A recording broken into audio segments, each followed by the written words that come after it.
Hello cuties, good morning. Welcome to our channel. నేనైతే ready అయిపోయాను. Tiffin కూడా ఫుల్గా తినేసాను. నా చెప్పుల మీద డాల్ఫిన్ బొమ్మ ఏంటా అని చూస్తున్నారా? దీని వెనక ఒక చిన్న స్టోరీయే ఉంది. క్రాక్స్ వేసుకోవాలనేది నా బకెట్ లిస్ట్లో ఒక థింగ్. సో పెళ్ళైన కొత్తలో మా ఆయన అడిగాను క్రాక్స్ కొనివ్వండి అని. వెంటనే కొనిచ్చేశారు. నేనైతే అప్పుడే ప్రామిస్ చేశాను ఒక 2 years వరకు మరి చెప్పులే అడగనని చెప్పి. అవి చూస్తే 4 monthsలోనే ఎలకలు కొరికేసాయి. సో ఆ కొరికేసిన దాన్ని కవర్ చేయడానికి అని చెప్పి మా లాలుబాయ్ ఫ్రిడ్జ్కి అంటించుకున్న ఫ్రిడ్జ్ మ్యాగ్నెట్లో అది నొక్కేసి ఫెవిక్విక్ పెట్టి అంటించేసా. ఏం చేస్తాం ఫ్రెండ్స్, మిడిల్ క్లాస్ బ్రతుకులు అలా వాడేస్తున్నా. అదన్నమాట ఆ చెప్పు స్టోరీ. మాటల్లోనే డీమార్ట్కి వచ్చేసాం. బయట ఎండ మాత్రం మామూలుగా లేదు భయ్యా. అందుకే పరుగులు తీ ఊరికలు వేయి అంటూ డీమార్ట్లోకి వెళ్ళిపోయాం. ఇదే ఆడ దొరికిన సంతరా స్వామి, డీమార్ట్లో లాగ్ చేస్తుందని ఫీల్ అవుతున్నారా? వై నాట్ 175 లాగా వై నాట్ డీమార్ట్లో కనిపించింది గాయస్, అందుకే వ్లాగ్ తీసేస్తున్నాను. హే క్యూటీస్, వెళ్ళిపోకండి, మీకోసం ఒక ట్విస్ట్ ఉంది అంట్లో. సో వీడియోని లాస్ట్ వరకు చూడండి. షాపింగ్ స్టార్ట్ చేసేసాం. మాకు కావాల్సినవన్నీ ట్రాలీలో వేస్తూ వెళ్ళిపోతున్నాం. క్యూటీస్, ఇక్కడ చూసారా కొబ్బరికాయలు? ఫస్ట్ టైం నేను కొబ్బరికాయలు చూస్తున్నాను డీమార్ట్లో. ఇవి కూడా పెట్టేశాడా అనిపించింది. ఇక్కడ నా ప్రేమ పాత్రుడు బాల్ చూస్తున్నారు. అసలు బాల్ మాకెందుకండి? ఇదేనండి వాడు అసలైన స్ట్రాటజీ. ఈ స్ట్రాటజీతో వాడు మాత్రం బ్రాంచ్ల మీద బ్రాంచ్లు ఓపెన్ చేసేస్తున్నాడు.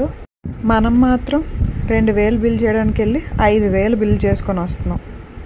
కానీ ఒకటి చెప్పనా, డీమార్ట్ ఎన్ని స్ట్రాటజీలు ఉపయోగించినా మా అమ్మ మాత్రం డీమార్ట్కి వెళ్ళేదేలే అంటది. పెళ్ళికి ముందు ఎప్పుడు వెళ్దామన్నా ఏం అవసరం అని ఒక్క మాటతో మమ్మల్ని ఆపేసేది.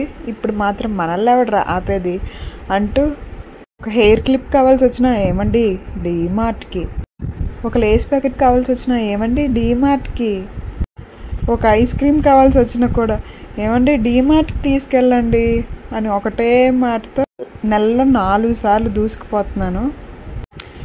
ఫైనల్గా బిల్లింగ్ అయిపోయింది. ఇద్దరం ఆడుతూ పాడుతూ పని చేస్తుంటే అనుకొని ట్రాలీలో సరుకులన్నీ తీసి బయట పెట్టేశాం. బిల్ అయిపోయింది. ఇక్కడుంది మాస్టరు అసలైన ట్విస్ట్. మేడం క్యాషా కార్డా అనగానే స్టైల్గా క్రెడిట్ కార్డ్ తీసిచ్చా. అక్కడ చూస్తే స్వైప్ చేశాక ఇన్కరెక్ట్ పిన్ అని వచ్చింది. దెబ్బకి ఎక్కడ సామాన్లు అక్కడ పెట్టి చక్కగా బయటకు వచ్చేసామన్నమాట. అది అసలైన ట్విస్ట్. సరేలే, ఇంకా అయిపోయింది. ఈ మండే ఎండలో చల్లగా ఒక ఐస్ క్రీమ్ తినేసి వెళ్ళిపోదామని చెప్పి ఐస్ క్రీమ్ కొనుక్కుంటున్నాం. జనాలు చూసారా ఎంతమంది ఉన్నారో? ఒక్కొక్కరి చేతిలో పాప్కార్న్ ప్యాకెట్స్ చూడండి. అసలు ఈ డీమార్ట్ బయట ఉండే ఐస్ క్రీమ్కి పాప్కార్న్కి మాత్రం క్రేజ్ మామూలుగా ఉండదు భయ్యా. ప్రతి ఇంట్లోని ఒక్క ఫ్యాన్ అయినా ఉంటాడు వీటికి. నాకైతే స్పెషల్గా చీజ్ పాప్కార్న్ అంటే పిచ్చి. మా ఇంట్లో అయితే అందరూ ఫ్యాన్సే ఈ ice క్రీమ్కి. It's a chala clear sky. Food is manding. It's too hot. ఇక్కడ నా తెలియక మాత్రం మీరు చప్పట్లు కొట్టాల్సిందే. అదే ఐస్ క్రీమ్ పట్టుకొని ఇంటికి వచ్చేసా. ఇంట్లో వాళ్ళు బయటకు ఫాస్ట్గా రావాలి. ఆయన ఒకటే హార్న్లు. ఫాస్ట్ రండి.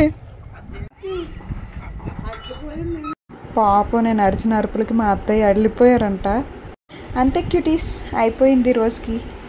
Please like, share, subscribe. And also please don't forget to comment. Love you. Bye.